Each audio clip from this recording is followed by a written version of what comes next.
Okay, good morning. I'm Stephanie Tarrant, and as the representative for the Director of Law and Governance on behalf of this board, it falls to me to open the meeting as the Hertfordshire Fire Pension Board will be electing a new chairman and vice chairman today. Firstly, I'll read out the announcement for today's meeting. The council will be holding this meeting electronically. Members of the public may also attend this meeting in an electronic capacity, and there is a link on the council's website for them to do so. Members of the board are asked to keep their microphones switched off until called to speak and to switch their microphones off once they have finished speaking. Cameras may be left on throughout the meeting if members wish. If you experience connection or other technical issues, it may help to switch off your camera. Cameras should be switched on if and when speaking. To indicate a wish to speak, members should use the raise hand function. Use of the meeting chat function is exclusively for voting. At the end of the debate on each item of business, there will be a vote. Members should vote using the meeting chat function by indicating for, against, or abstain. The chairman will declare the result after each vote. Breaks will be incorporated as appropriate. I'd like to take this opportunity to welcome Peter Hill and Justin Jones to the board as new member representatives. For the benefit of viewers at home, I will invite members of the board to introduce themselves, starting with Mark Mills-Bishop. Thank you, Stephanie. Mark Mills-Bishop, County Councillor. John Bolter. Thank you. Good morning. I'm John Bolter. I'm Head of Governance and Finance in the Community Protection Directorate, which of course includes the Fire Service, and I'm the employer's representative. Pete Hill. Good morning. My name is Peter Hill. I like to be called Pete unless you're telling me off. And I'm a former Fire and Rescue Service employee. Justin Jones. Yeah, Justin Jones, retired member, Herts Fire and Rescue. And Dan Cooper. Yeah, good morning, Dan Cooper. I'm currently serving Watch Commander within Hertfordshire Fire and Rescue Service. I'm certainly employee side of it. Good. Our employee substitute, Mark Barber, is not with us at the moment, so we'll note his apologies. The board's chairman and vice chairman are elected annually, and the side of the board from which they are elected rotates annually. Today, the chairman will be elected from the employer representatives and the vice chairman will be elected from the member representatives. Brings us to item 1 of the agenda, which is the annual election of the chairman. Please could the board nominate an employer representative for the chairman for the coming year? We take any nominations for the chairman, please. Yep, John? I would be very happy to nominate Mark Mills-Bishop. Thank you. So can I have a seconder for that, please? Thanks, Peter. We take that as the seconder for the nomination. Are there any further nominations for chairman? No, as there are no further nominations, Mark Mills-Bishop has been elected as chairman. I will hand over to Mark for the remainder of the meeting. Okay, thank you very much indeed, Stephanie, and thank you to everybody on the board for your confidence in me. I now turn then to the calling on the board to verbally nominate a member representative for vice chairman for the coming year. Please can I have a nomination for vice chairman? I'm happy to stand as vice chair. Thank you, Peter. Is there a seconder for that? Yes, thank you, John. Yeah, I've got that. Or Justin. Thank you. Are there any other nominations? There are no other nominations I can see, so Peter Hill has been elected as vice chairman. Congratulations, Peter. Thank you. Okay, I now move upon item 1C, the minutes. And I ask the board to confirm the minutes of the meeting held on the 19th of October 23. I should point out there is a slight correction that on the minutes, Simon Toohill was not present. It was ACO Mark Barber was present. So with that, are we all agreed that those minutes are correct? And if you can indicate on the chat box either for, against, or abstain.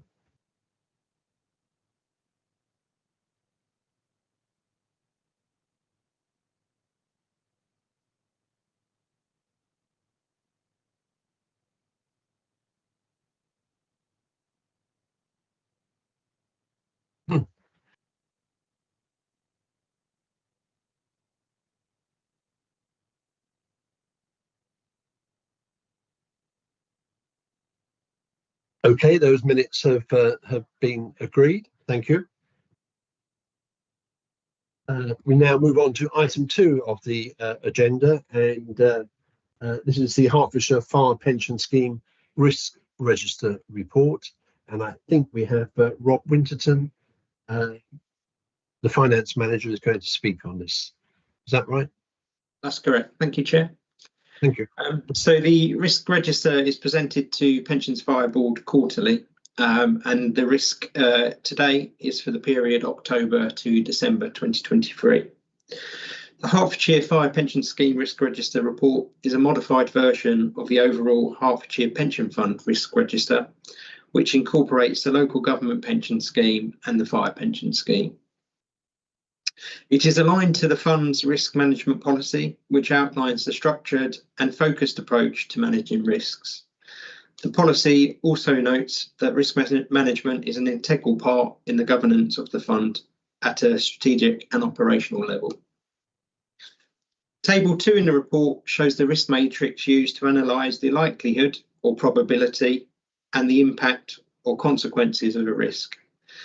The severity score is a multiplier of the two factors. The lowest severity risk score is 1 and the highest is 80. Table 3 in the report shows the recommended actions based on that severity of risk score. Officers feel that the current ratings are at an adequate level and should remain the same as the July to September 2023 risk register. However, I just wanted to run through a few updates that have taken place since the 31st of December 2023. In risk 1, unable to contact members regarding their annual benefit statements due to inaccurate data. It should be noted that any members that did not have an ABS produced by the statutory deadline will have their record reviewed on an individual basis. LPPA are working through the errors and are chasing any missing information. Risk 3, weak monitoring of third-party administrators caused a reduction in services to members. The McLeod page of the LPPA website has been updated by providing retirement estimates for members retiring within the next 6 months with remedy benefits. Members who are not eligible for the remedy can continue to request retirement estimates. LPPA delivered employer training sessions covering employer responsibilities, and their system UPM, the employer portal navigation, has been updated. And then one final update, risk 6, people, key person, risk and knowledge. Just to note, the 2 new members have now joined the Fire Board, and that's Pete Hill and Justin Jones. I've also been informed of a couple of typos in the risk register, and I do apologise for that. Control mechanism 4.2 has been duplicated, so we will remove 4.3 in the next register. And control mechanism 7B.2 is actually missing a word. It should state each member who applies for immediate detriment will need to sign a disclaimer. LPPA won't process until this disclaimer is received. That's all I was going to say on the report, but happy to take any questions. Okay, thank you, Rob, for that, and I appreciate you pointing out those typos. Board members, are there any questions in relation to the report from Rob?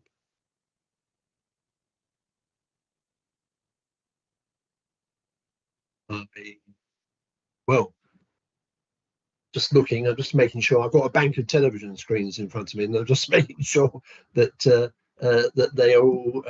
No, there is no question. So, Rob, you've done a fantastic job there. So well done, and you escaped any searching questions from people. I certainly found nothing at all that concerned me there. All right then. So if that is acceptable to members, can you please indicate that the report has been noted via the chat?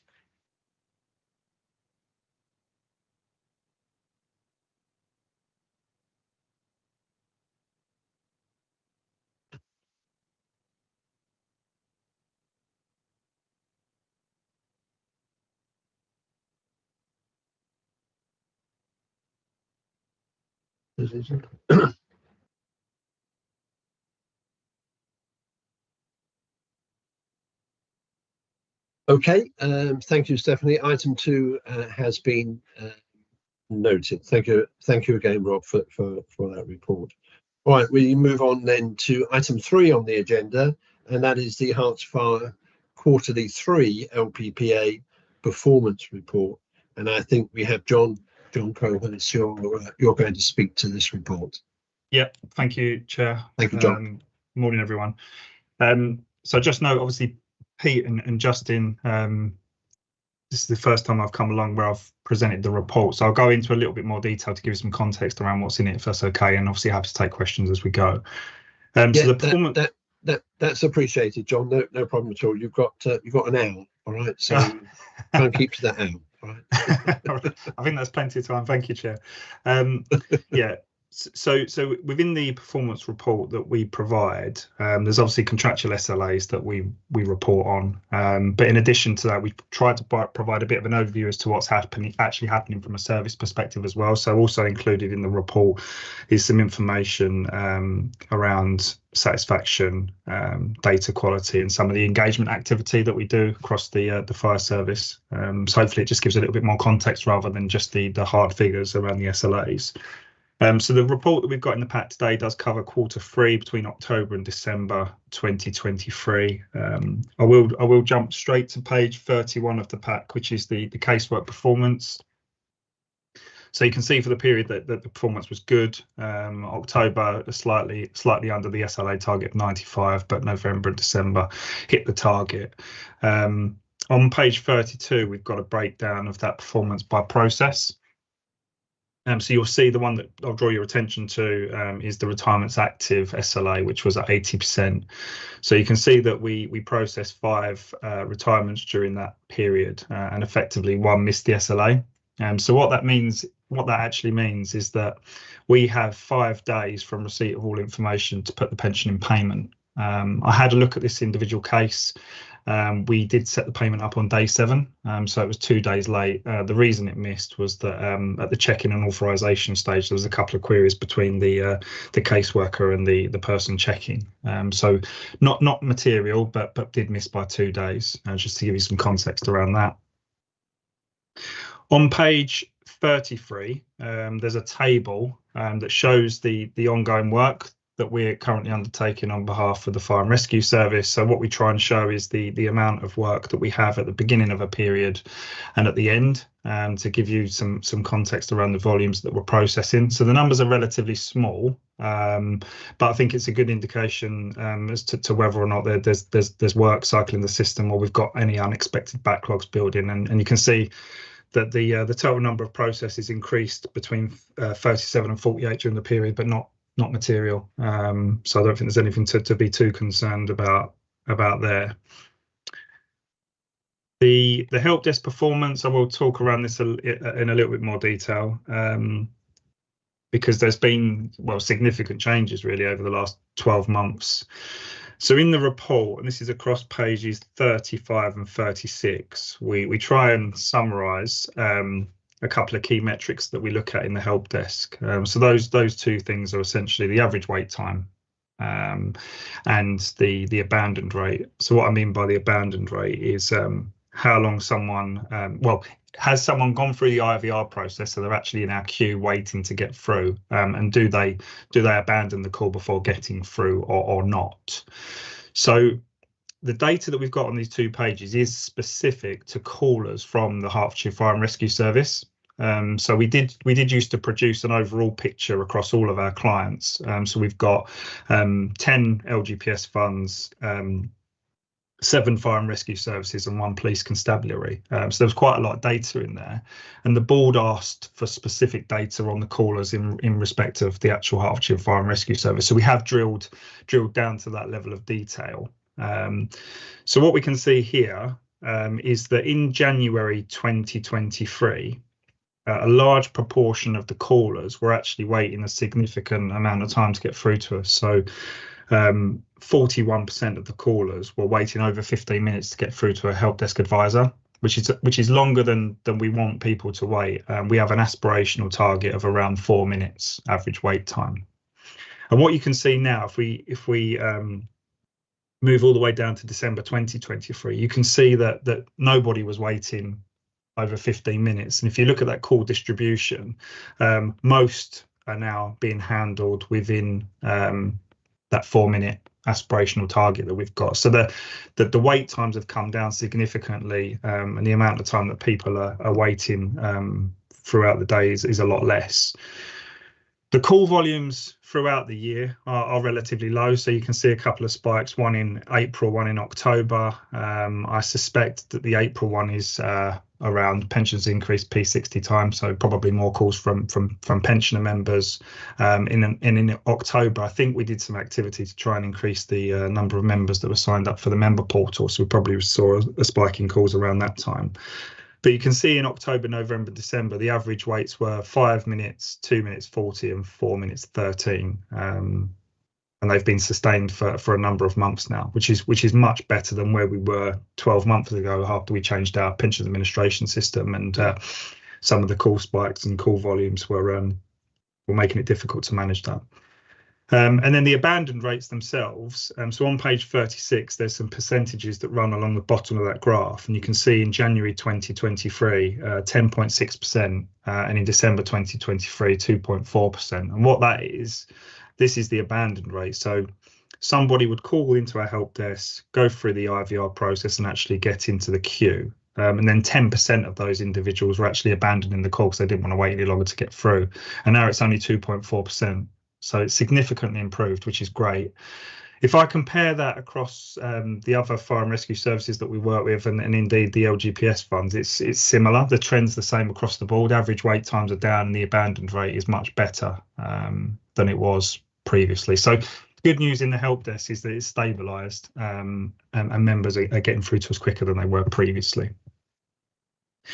I'll move on to page 38, which is the help desk call satisfaction. And you can see we receive very, very low numbers of surveys completed, but we're not receiving higher volumes of calls in respect to the fire service. So it doesn't really tell us much, other than the one person in October and one person in November that completed the survey was happy with the interaction, and we didn't receive any surveys completed in December.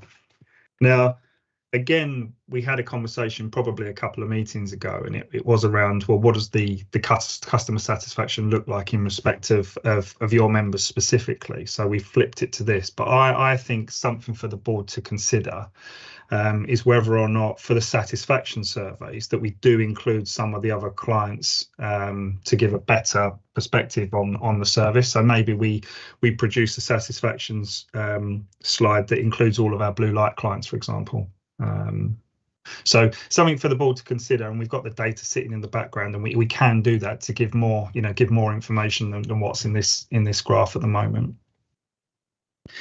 I'll move on to page 40, which is the number of scheme members that have registered for the member portal. So you can see steady increase over the last 12 months rolling. So we've now have 797 scheme members registered for Pension Point. The stacked bar graph that you can see with the different colours just represents the different statuses of the members in the scheme. So 241 active members, 161 deferred members, and 395 pensioner members have registered. The red line that you can see across the top of the graph is the number of members that we had registered for our old portal, so the portal that we had before we changed system. So we're not quite back at the same level of registrations yet, but it's moving in the right direction, and we continue to promote registrations for Pension Point, and we also speak to the employer side about promoting that within the workplace for active members. There's a couple of pages in the report across 43 and 44, which just outline some of the engagement activity that's been taking place within our employer engagement team. As you would expect, a lot of that is linked to Remedy in particular, and we're trying to make sure that our websites, etc., are all easy to follow and updated accordingly to make sure that firefighters can receive the relevant information with regards to that.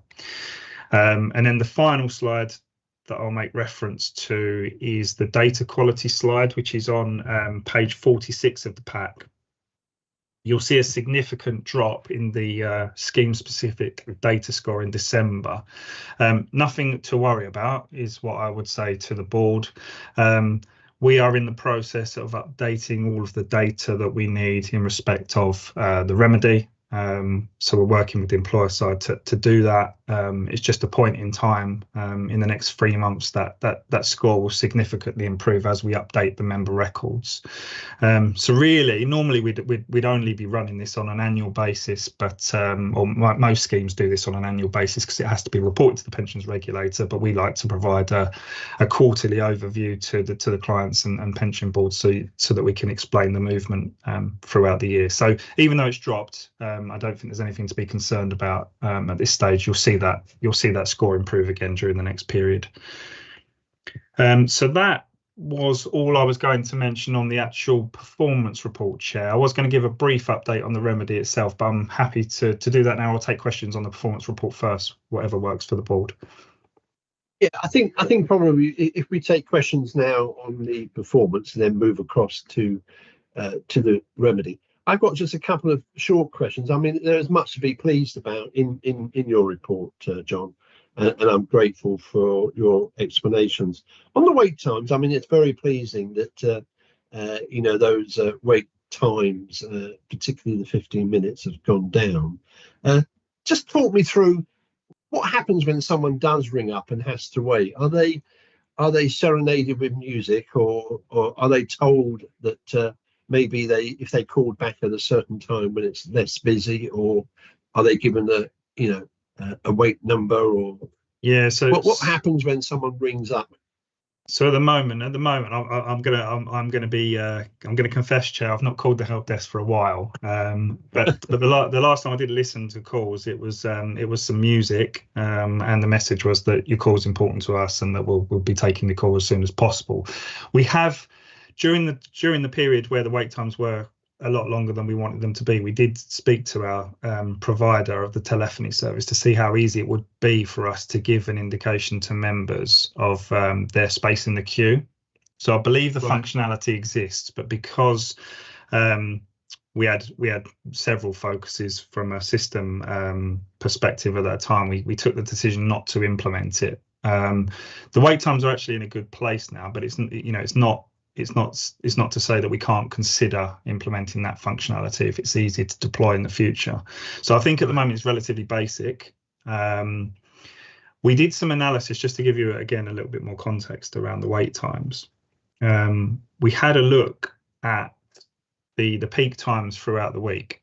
Now you won't be surprised to hear that Mondays are our busiest day, or the first working day after a bank holiday, and in particular Monday mornings are our busiest time of the week. So what our help desk advisors, what our help desk manager does now is make sure that everyone who is trained to take the calls that work in the help desk are available and taking calls at that time. So our help desk at the moment take calls, and they deal with all of the inbound emails and contact forms that come into the organisation. So obviously throughout the day, when we've got less busier times, we'll divert the core resource to handling the emails and the contact us forms. But everyone on a Monday morning in particular is all taking calls to try and manage that peak time. But I take your point. I think it's something that I can certainly take away and consider two things. Yeah, John, no, sorry, I was going to say, if you could take that away and just come back with some ideas around that, because I know, we probably all experience, ringing up and just being left, hanging or withering on the vine, and then everybody just hangs up eventually. Without some information going on. I mean, if I was told, that my call is number 8, then I thought, I might hang on. And the second question is a follow-up to that. Do we do any analysis about other pension organisations call help desks, particularly around the blue light service? I mean, if I was a retired ambulance man or something, and I wanted to ring up about my pension or whatever. Do we have any analysis around that at all? Yeah, some. So our one of our MI team looks at what's in the public domain in the main. So through some of the reports like we produce and publish as part of this meeting, we can glean what the services look like across some of the other schemes that are administered, particularly in the public sector. And it is mixed in terms of the opening times of the help desk, what the targeted wait times are, etc. It is mixed actually across the board. But I think we're sort of our Is that last time. Sorry, John, just before you go on, is that useful information to have? Because I know the fire and rescue service is the #1 blue light anyway, and are we going to be the #1 in terms of answering any questions of our fire men and women? Is it worth having that published or shown or referred to? I'll give some thought to that, Chair. I mean, it might be worth, because I think we spoke probably 2 meetings ago now specifically about satisfaction. It was member satisfaction. We were trying to understand a little bit better, and maybe a future meeting, our head of data and member experience could come along and talk about some of the things that they've been looking at in the help desk specifically. So yes, we've got stuff that we've done that's delivered the metrics that we share today, but there's other things that are in flight that would probably be of interest to the board around how we plan to take that service in the help desk forward, which can obviously include some of the other things that you've mentioned around the functionality that may be available that's not turned on yet. Yeah. Okay. All right. I'll be quiet there. Are there any others who have got any questions? John, are you indicating or not? No. Sorry, I saw a twitch, John, and I thought that was Well, in truth, I did, but I saw that there were others in front of me, so I'll bow to right. Daniel. Sorry, is the first one. Sorry, Daniel. Is that Daniel? Daniel Cooper. Sorry. Yes, it is. Sorry. Yep, got you. Yeah, I've got you now. Sorry, John. My camera's not working, so I won't be able to. You'll be able to see me, unfortunately. So apologies for that. Okay. My question really is regarding the survey and almost the low uptake on people completing that survey. Now, is the survey one of those processes at the end of your call you get asked if you want to go through for a survey? And do you think maybe that's where the stumbling block is, where somebody's been on hold for a while, then they've gone through their process, and by the time they've got to the end of the call, they've exhausted their time they've allowed for this call, hence the reason why they don't uptake the survey? I just wonder whether is there a process maybe we could take someone's email and email them a survey to complete at another time? Yeah, no, that's a good question, Dan. Thanks. So yes, you're correct. At the end of the call, the survey is offered at the moment. But as you say, that again, coming back to our head of data and member experience coming along next time, I'll feed some of these questions into him and ask him to give some consideration to whether or not, if we've got an email address, that we actually email like an online survey if someone doesn't choose to complete it straight after the call, and there's a more convenient time to do so. So we can certainly consider that. I'll take that one away, Dan, but it's a fair point. It's a hard one, isn't it? Because I think survey normally get completed by someone who either has been waiting too long and feel like they need to vent that, or someone that's allowed themselves enough time to do it, and sometimes that's not going to be every call, but to only have 2 people to complete it is quite considerably low, isn't it, really? Yeah, it's low. I mean, the call volumes are low as well, aren't they? It's it's a difficult one. But yeah, I'll take your point. It's something that we can consider. Thanks, John. Yeah, thanks for the report. Thank you. Okay, no problem. All right, thank you, Daniel. Pete, you're next. Thank you. Thank you, Chair. So, John, you mentioned earlier about making comparisons against bigger data in relation to the help desk satisfaction. I think that's a great perspective, because dealing with low numbers and percentages is not a healthy direction, really. So if it's possible to include that in because you can easily tap it on beside probably the columns that we can see very easily to see how this was working against other blue light services, fire services even. Okay. And that was my first observation on that, and I think it'd be most useful to do that. And the second one was a question about with the abandon rate that you mentioned. And I realise it's a long process to do this, but do you ever call the caller back to ask the reason why they abandoned their call to get some kind of feedback? We don't at the moment, Pete. Again, it's something that we've not actually discussed that at all. I don't know how practical that would be from a resource perspective. I think, and also I think, and as I say, we'll take this away and discuss the practicalities around it and whether or not we'll get some useful some data and insights in that to improve the overall service. I think if the abandon rate was still up at sort of 10%, I think we'd probably all be sitting here saying we need to do that to understand why we've got so many people abandoning the calls. I guess what might be interesting, and I'm not sure what data sits behind this, but I'll go and check, is it'll be interesting to see whether or not a large proportion of the people abandoning are during the peak time. So is it happening on a Monday morning, for example, in which case we can probably draw a conclusion to that ourselves. But your other point around comparing it to the other blue light services, I think we can include that, and it's probably a good time to do that from the Q1 performance report. So from April next year, we can do it for the full financial year. Excellent. Yeah. Thank you. No problem. Yeah, no, good point. Good point, Pete. John, did you want to come in then? Yeah, I'm not. No. Sorry, John. Which John? Sorry, I meant John Bolter. Thank you, Chair. No, in truth, Dan and Pete had exactly captured my own comments and observations. So I'm happy that one's been addressed. Thank you. Yeah. I mean, I like you want members who do ring in to be content and happy, rather than go away disgruntled. That is not our aim, and wherever we can work around it, and then at the end of Q4 we can say that we are the number one blue light in terms of pension queries and answers. Okay, I can't see any other hands coming up. Do you want to carry on then, John? Yeah, thank you, Chair. So yeah, I'm not going to go into too much detail on this, because I know that you've got other agenda items that I believe Rachel's going to cover, and she covers some of the stats that I was going to speak about. So we won't duplicate. But just to give you an update on the McLeod remedy itself. So a key part of the project up until now has been making sure that we've got all of the data that we need from the employer side.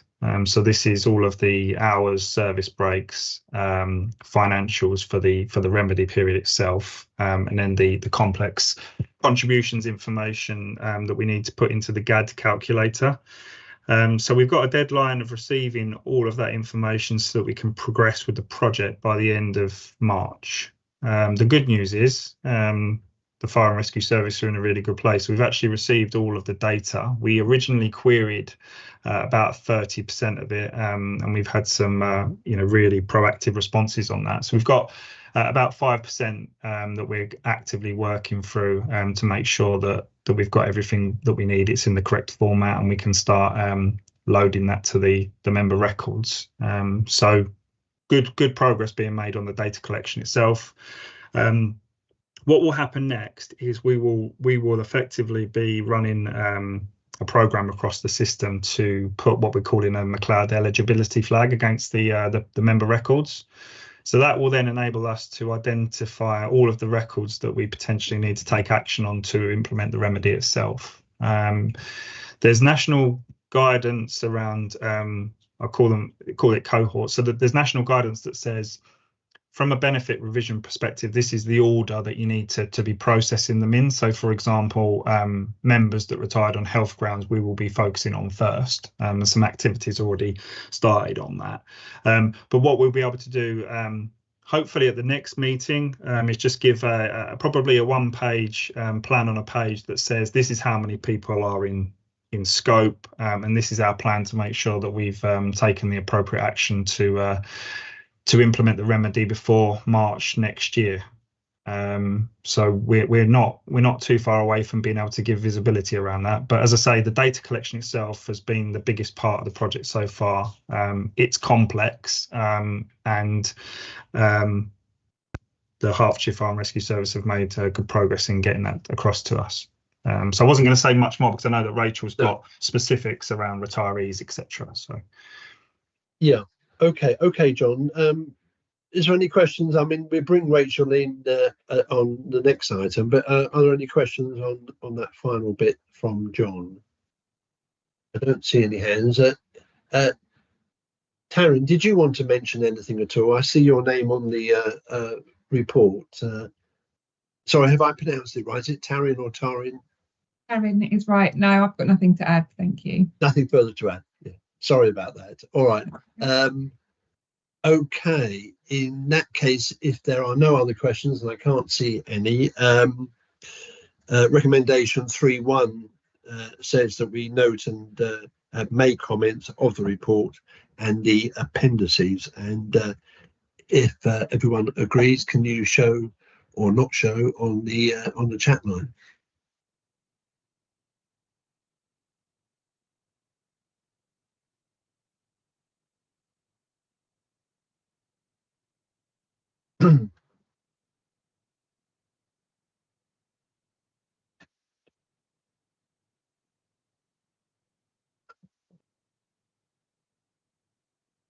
Yeah, okay, that's all noted on item 3 from Stephanie. Thank you very much indeed. Thank you again, John, for your report as always, and you'll take away those points that were raised. I think yes. The more stellar we can get, the better, and you kept within your hours, so that was absolutely brilliant. So well done. Thank you. Let's move swiftly on then to Rachel, and that was mentioned, Rachel Wilson, and item 4, report on age discrimination and the remedy. So over to you, Rachel, please. Okay, morning. Okay, so the report on age discrimination and remedy just details what we've been doing to date to get ready to process the remedy, so LPPA can process all the members' records. So for the active retirements, the full data and all the GAD outputs are needed before any active retirements can be processed. And LPPA are working on them in date order across all of their clients. So it may be just a few days sometimes before a member's leaving them that they get those options. But we have had 4 active retirements so far. 3 have been paid, and they've had they had their remedy options, and the members made their choice and they've been paid. And we've got 1 still pending, which is quite a recent retirement, but it's also impacted by the Matthews project as well. And estimates continue to be produced manually by LPPA at the moment for people who are retiring within 6 months. They're producing those estimates. Data collection. This has been quite a big exercise. We have got all the service break data over and the change of hours data over, and we had sent all the finance data over. We have had queries come back on the finance data, so we've been working through those. We've been able to get sort of 1 section of those back across, and we've just got a couple of smaller sections to work through and get across by the end of March.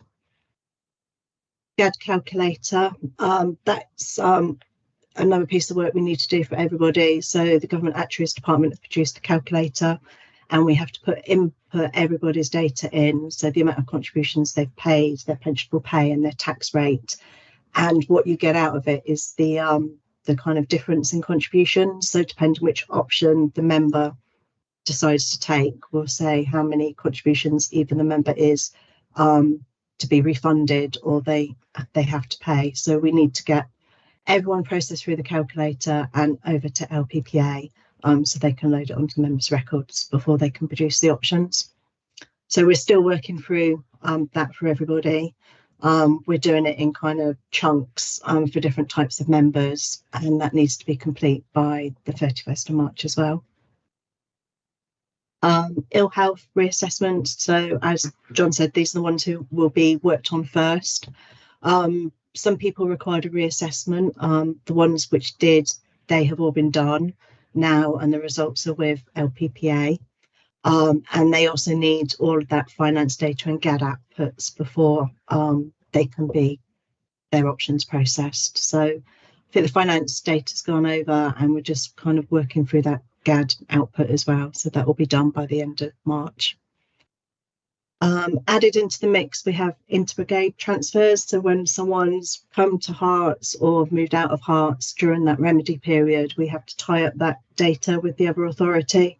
So data sharing requests have gone out to the other authorities, and we've had requests in from some other authorities as well. So we've kind of added those to our list of data that we need to do, which is also meant to be done by the end of March. We don't have many. I think we've got 5 records that have transferred in, and we've had a couple of requests from other authorities. So it's not big numbers in comparison to the rest of the bulk data. Engagement with members. So LPPA sent out some letters kind of September, October time to everybody, just to advise of those high level time scales when they should expect to hear further on their remedy options. And I know that the LGA have been keeping their member website up to date with all the current developments. Another factor to this is contingent decisions. So this is when a member may say they would have made a different decision if they'd have been allowed to stay in the legacy scheme. So this is broadly opt-out, so people who opted out because they didn't want to be in or transferred to the 2015 scheme. And there's also I think, what's the one? It's not added pension. It's sorry, I can't remember off the top of my head what the other contingent added service. So members who may have added or added service if they stayed in the legacy scheme. What we've done, we've run some reports to try and identify everybody who opted out within those relevant time periods, and we've written to them individually just to point out to them that they may fall into a contingent decision. And to let us know if they'd like to be considered to kind of buy back that service. And then added pension. This is if somebody had bought added pension in the 2015 scheme when they've been rolled back to legacy scheme, they wouldn't be able to keep that and they'd have to be compensated, but we don't have anybody in that category. So that's one less thing to worry about for HCC. So there's still a lot of work to do. Still, the big focus now is on the data and getting that complete by the end of March, and then dealing with any queries that come out of the data. So there's quite a lot there. Right. So, yeah. No, thank you, Rachel. No, it was pretty comprehensive, and I do appreciate it. It was just a couple of small questions I had. I think around 9.1, on the communication engagement with members on 9.1, letters went out last year, August, September time. Did you say that although no further communication has been sent out by letter or anything, the website has been kept up to date? Was that right? Did I read that right? Yeah, so LPPA, they've obviously been updating stuff on their website, and the LGA have a member website as well, where there's quite a lot of comprehensive information about the timelines, the remedy, and other kind of matters like contingent decisions. All right, so we shouldn't be worried then about letters not going out since August last year then, as long as the other communication is up to date. Is that right? Yeah, I think so. No, I mean, nothing's changed since the original letter went out. The timescales still remain, and yeah, the information is out there for members to go and have a look. Right. Okay. And the other question was around 10.5 in relation to Herts County Council have identified members regarding the contingent decisions. Has there been a big response on that, or a response, or? Not today. The letters only went out last week, and we sent them to about 35 members approximately. So we haven't had any response. And is there a timeline in relation to that? Good question. I can't remember off the top of my head what the timeline is, but the sooner people can let us know, the better, because we do have to kind of collate quite a lot of data for them. I think overall, I can confirm this, but I think once they have their remedial service statement sent to them, they have 12 months to make a contingent decision after the statement's sent out. So we're kind of getting in there ahead of then, because we know that we'd have to collate some data for those members if they did. So, all right. I mean, it might be helpful for board members to know what the actual timeline is, so that we can keep tabs on that one. All right. No, thank you, Rachel. I appreciate that. Pete, you want to come in? Thank you, Chair. Rachel, you've got about 5 or 6 big data deadlines for the end of March. What's the risk of not making those deadlines, please? It is quite tight. There is a lot to do by the end of March. The matter's kind of been escalated internally, so everybody knows internally it's a big deadline to meet. So we have kind of got all hands on deck trying to get this ready by the end of March. Okay. Can you offer us any assurances? The finance data should all be complete, and the GAD data, I mean, that is the last thing for us to do, the GAD data, so it is being worked through, and yeah, we are hopeful that it will be I'm completed. imagining with a government actuary piece of software, there's a lot of clicks. Yeah, it is quite a complex thing to do. There's lots of all the members fall into lots of different types of members, so we are trying to batch it according to sort of member type to get them through. I mean, I think we will be able to get the bulk of the data through the calculator, and then we may have sort of a dozen or so more complex members that we might have to pick up afterwards. But I think the bulk of the members will go through, and then maybe some of the inter-brigade transfers may have to sort of follow the following week. But then that's only about a dozen or so members. Okay, thank you, Rachel. Okay, thank you, Pete. Yeah. Is there any other questions from anybody? I suppose the follow-up question to what Pete was talking about, what happens if we don't adhere to the timeline, 31st of March? Yeah, so the 31st of March is the deadline LPPA have given us to get the data over. So they really need to have that data in their system in order to meet the deadline to issue the statements at the end of August. Right. Okay. All right. Thank you for that. Justin, you wanted to come in, Justin? Yeah, thanks, Chair. Rachel, what is a definition of a complex case without going into too much detail? Yeah, so I suppose maybe where our information isn't complete for the member, some of the retained modified members brought their service back outside of the payroll system.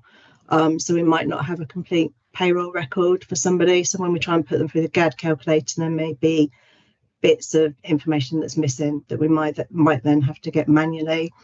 And some of the inter-brigade transfers as well. We have to sort of match up to what the other authorities provided to make the complete period for the 7 years before we can put it through the calculator. And sometimes if a member's got 2 records, there may be some issues, I think, with the tax code and putting those through the GAD calculator. So I don't think there's not like a whole group of complex queries. It's just once we try and put things through the calculator, it validates them. And then sometimes you have to remove them and go and look for things manually. That's great. Thank you. Okay.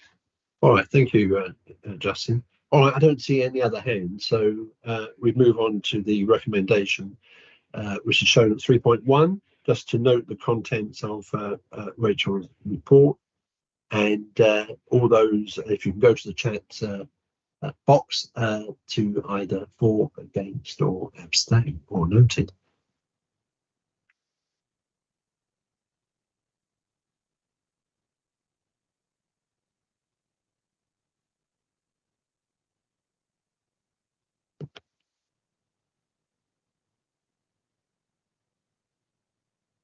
Okay, that's all been noted. Again, thank you very much indeed, Stephanie, for telling me. All right, we move on quickly to item 5 on the agenda, which is the report on the second options for the exercise of retained firefighters. Sorry, I couldn't even read my own writing for a moment. And who do we have for that now then? That's me again, I'm afraid. That's you, Rachel. Right. Yeah, that's why I that's haven't put me. your name next to it, because I counted the two. Okay, off you go then, Rachel. Yeah, so the Matthew's second exercise, that's where retained firefighters can buy back service prior to June 2000, essentially. So it's an extension of the first exercise that was carried out back in 2015. So this runs to the same timescales as McLeod. So from October 23 till March 25. So we've got the same 18 months to finish this project. What we have done, we've identified everybody who we believe is in scope according to the legislation, and we've split them into the various different cohorts as per the legislation. And we've been collecting all the data on all the members in scope. So that's all the data from the first exercise, all the data in our payroll system. And then because in this exercise, people can buy back service to the first day that they were employed if it's continuous service. We've had to go into the archives, the microfiche data, to see what pay data we might hold for these individuals. So it is quite labour intensive, some of this, because you're trying to get pay data that goes back to the 1970s. And yeah, so it's there's quite a lot of manual work involved in trying to find the data. Engagement with members, an all station memo was sent out in August, so ahead of the legislation coming in, just to give members the heads up that this exercise was coming, and to ask them to complete a form with that up-to-date address information. When we looked at the information from the first exercise, we had quite a few letters returned where addresses weren't up to date. So we're trying to be proactive this time, asking members to supply their new any updated addresses to us.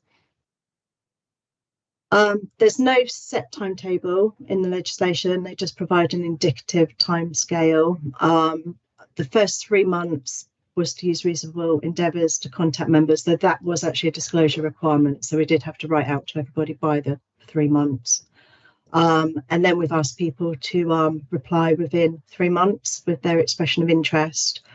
So we can then get the quote out to them, and members will have 6 months to make the election. But as I say, that's just an indicative timetable, so we can flex that as we go. So to date, what we have done, we've sent the expression of interest out to everybody, and they all went out by the end of December, which was the disclosure deadline. And we have also engaged a tracing company. So if we so those ones from the first exercise that were returned not at this address, we've asked the tracing company to provide up-to-date details for, and any that get returned this exercise would be using the tracing company as well to try and find a more up-to-date address.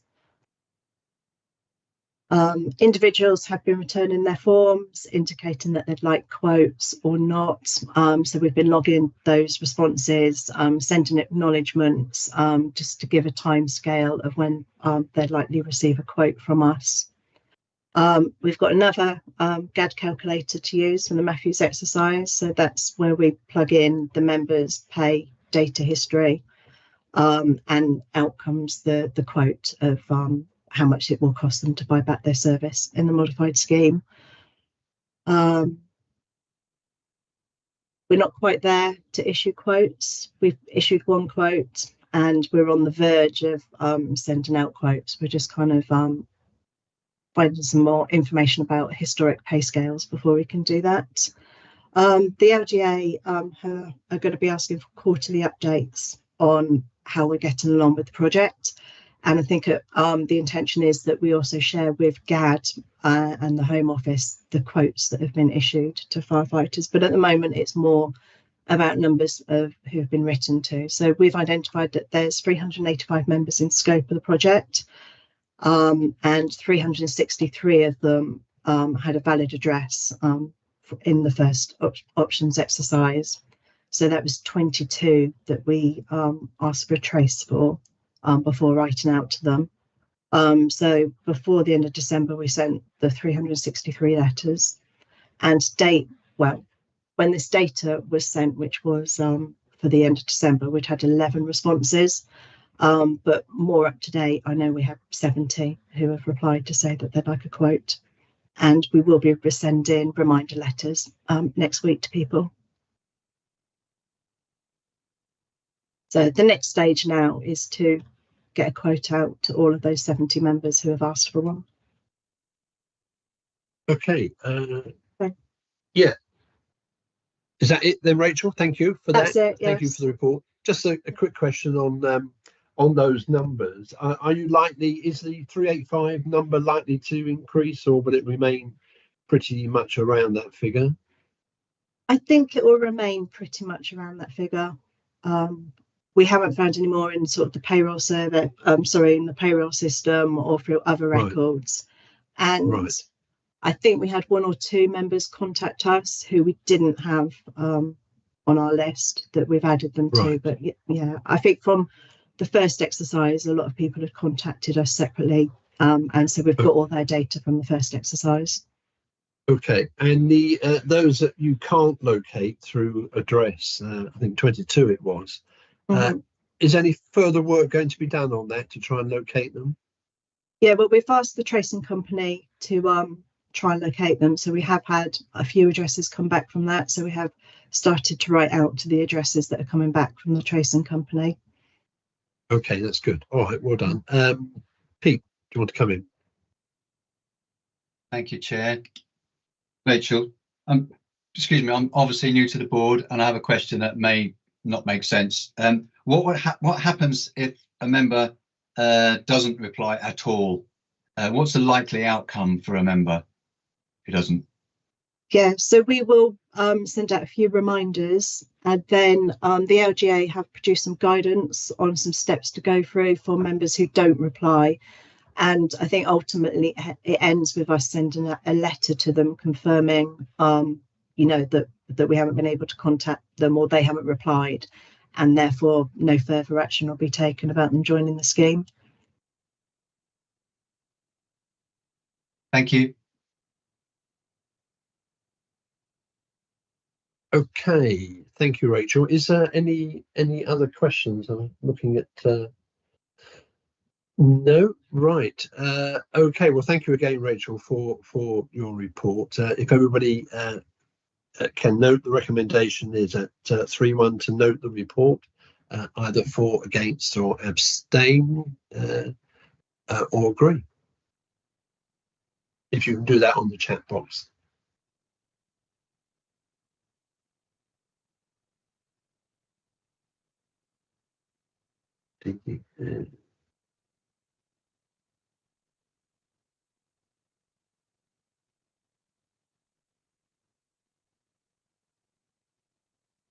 Okay, item 5 has been noted. Thank you, Stephanie, again. I think that